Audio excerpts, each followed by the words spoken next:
Hello there and welcome to Mustering the Legion, a series dedicated to helping you get into the Horus Heresy tabletop game.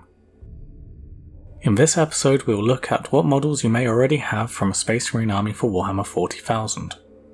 A lot of the units you may already have in your 40k army can be used in the Horus Heresy, either as they are or with some minor conversions and changes. For the purposes of this series, we'll assume you want to make a lore-accurate army and want to depict your army as faithfully as possible. Otherwise this would be quite short, as you could just use whatever miniatures you want. The biggest and most obvious changes between the Horus Heresy and Warhammer 40,000 is the absence of Primaris Space Marines, and with their unique weapons, unique power armors and their different proportions, you'll find it difficult to convert or adapt units from the Primaris range into the Horus Heresy.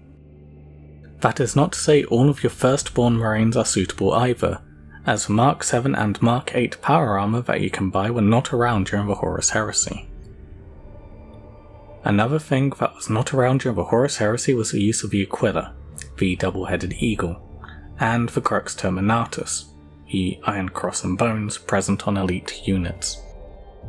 These do have exceptions however, as the Emperor's children wore the Aquila, and the cross symbols would not be out of place on Imperial Fists of the First Company. Before we can discuss individual units, we need to discuss the concepts of core and expanded rules, as it's likely that the units you have will be split across both rule sets. Core units are ones that can be used in any game as they feature in the main books for play. You'll find rules for these in the Liber Astartes and Liber Hereticus. Expanded units are those found in additional rule sets such as the PDFs provided by Warhammer Community, like the Legacies of the Age of Darkness. These rules are considered optional and likely will not be allowed in tournament games or events as they are not the best balanced. The core units. With that said, let us have a look at the models you may already have, beginning with normal power armoured Space Marines. There are a few different squads you can make out of your power armoured Marines, with the main difference to 40k being that almost all models in a squad should have the same weapon. The following units are troop choices you can take. All of them should be between 10 and 20 Marines in size, unless I say otherwise. The very first unit you should try and organise your Marines into are Legion Tactical Squads. These will only have Marines with bolt guns in, with the exceptions of the Sergeant, who can take combi weapons, melee weapons and special pistols. The second squad you can organise them into are Despoiler Squads. These are Assault Marines without their jump packs. They are all equipped with chainswords and bolt pistols. The Sergeant may take power weapons and special pistols, and 1 in 5 normal Marines may take a power weapon. This is a very good way to make use of any additional Sergeants you may have. The third squad we have are the classic Assault Squads. These are the same as the Despoiler Squads, but have their jump packs. The fourth squad are the Breacher Squads. Whilst it is highly unlikely that you have any Marines that fit this unit type, this is a squad of Marines with heavy shields and bolt guns. The fifth squad is a bit different, as this is a 5 to 10 man squad. This is the Tactical Support Squad. This is a squad of Marines with identical special weapons, such as a squad entirely made out of plasma guns or melter guns. If you've ever played Raven Guard or a stealthier chapter, you may have converted some of your Astartes to have capes and cloaks. These would be ideal for Legion reconnaissance squads. These are also 5 to 10 man squads, equipped with bolters, but can also take shotguns or sniper rifles, which in the Horus Heresy are called Nemesis bolters. The Sergeants in both of these squads can take the same options as the Tactical Sergeant can.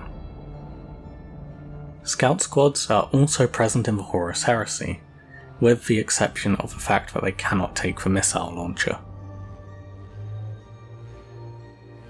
There is also the Heavy Support Squads. These are the equivalent of Devastator Squads, being squads of 5 to 10 Marines all equipped with the same heavy weapon, including the Sergeant. This could be a squad entirely composed of Astartes with missile launchers or las cannons, for example. The Legion Command Squad is a HQ option in Power Armor. This is a squad of Marines with bolt guns, chainswords and bolt pistols that can take combi weapons and power weapons. This squad is also the one your Ancient will be part of, and this would be a very good place to make use of your old non-Primaris Black Templar Brethren if you were playing Fist for example, or other similar elite units. This unit can take jump packs as well. The final power armoured units are Veteran Squads. These are a lot more like the Space Marine Tactical Squad you're familiar with the exception being the only heavy weapon that they can take being the missile launcher. This squad can also carry all close combat weapons and act like Vanguard veterans without their jump packs. Now remember, you can't have Marines wearing full Mark 7 or 8 armour or wearing Aquilas, but this can be easily converted and resolved. One of the biggest and most obvious changes you can make is to the helmet. As you can see looking at the False Gods cover, that the Lunar Wolves are wearing what we would probably refer to as Mark 7 armour, just with different helmets. Forge World provide a great range of alternative helmets, at least one set for every Legion, and it would be a very effective way to freshen up your Marines by using those. Any plastic helmets you may have that do not look like Mark 7 helmets, like the Mark 4 or Mark 6 ones you get in Devastator squads, are also good for this. There are also of course third-party sites and resources you could use, or you could even try designing them yourself and printing them out with a 3D printer. As what to do about Marines wearing the Aquila, unfortunately unless you are playing Emperor's Children the options will be rather dramatic, as you will need to swap the torso. Now remember, it is only the double-headed eagle you cannot use. The winged skull, the wings on their own, or in the case of legions like the Blood Angels and Dark Angels, the winged blood drop or winged sword icon is completely fine. My personal recommendation for getting your 40k Marines ready for the Heresy is to buy a box of Mark 4 Tactical Marines. This will provide you with plenty of pieces to convert and adapt your Marines, giving you some Heresy appropriate torsos to use, some extra heads, and importantly plenty of bolters to refit your Marines to make tactical squads. This would be a good time to revisit your old sprues and bits box to see if you have any extra parts left over to make any more Marines, as you have plenty of legs and backpacks from the kit too. Next up is Terminators. If you have any Cataphracti or Tartaros Terminators, you will be able to use them in the Horus Heresy without issue. This includes any characters as they all are from the Horus Heresy miniatures range that just happen to have rules for 40k. Space Marine bike squads can also be used, as they use the rules for the Legion Spartha combat bikes. Most of the vehicles will also have rules in the core set as well. This includes the Rhino, Command Rhino, Drop Pod, Dreadnought Drop Pod, Predators, Vindicators, Deathstorm Drop Pods, and, if you happen to have one, a Thunderhawk. Land Speeders were also around during the Horus Heresy, and you should be able to use the Land Speeder Proteus rules for these. Next we have the current list of expanded units, with those currently available in the Legacies of the Age of Darkness PDF. Remember, these units may not be used in all games, as some tournaments and events may exclude them. The first unit you most likely have is a Dreadnought of some variety. This is referred to as a Castra Ferrum. This is an elite choice, the only difference is that you cannot take the Assault Cannon unless you play Imperial Fists. As mentioned before, try and avoid using the Aquila and Crux Terminatus. You will also find rules for the Legion Spartha attack bike here. This is the bike with a sidecar mounted heavy weapon and is a fast attack choice. This can be equipped with a heavy flamer autocannon, heavy bolter or multi-melters, and can be taken in units of up to 5. Regular Terminators from 40k are considered a troop choice, but they have the support unit special rule, which is also present on the special weapons teams, and cannot be taken as the only troops in your army. They can be taken with the same equipment as they normally would, although, as mentioned before, you will need to remove the Crux Terminatus and Aquilas from them. This can be easily done by sanding them down or replacing the shoulder pads. The Land Raider Phobos and Land Raider Achilles are here too. these can be taken with same gear as they usually can. The Whirlwind can also be taken, although my personal preference and the opinion most people hold is to ignore this stat line here and take it as the Scorpius Whirlwind from the main book.